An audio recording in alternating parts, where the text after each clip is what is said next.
Reflecting Christ, October 8th, Daily Prayer, Essential to Growth in Grace.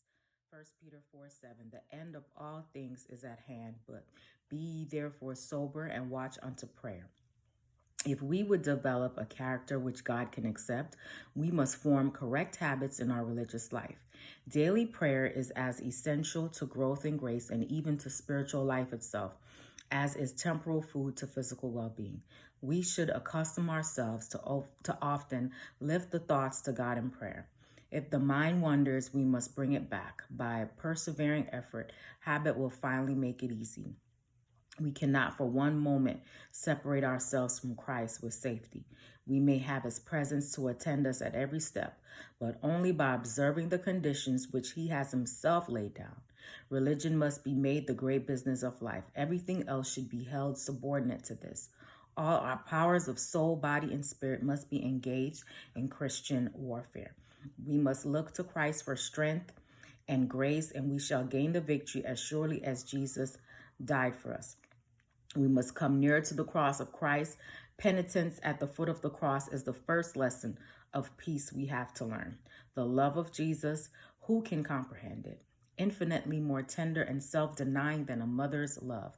If we would know the value of a human soul, we must look in living faith upon the cross and thus begin the study which shall be the science and the song of the redeemed through all eternity.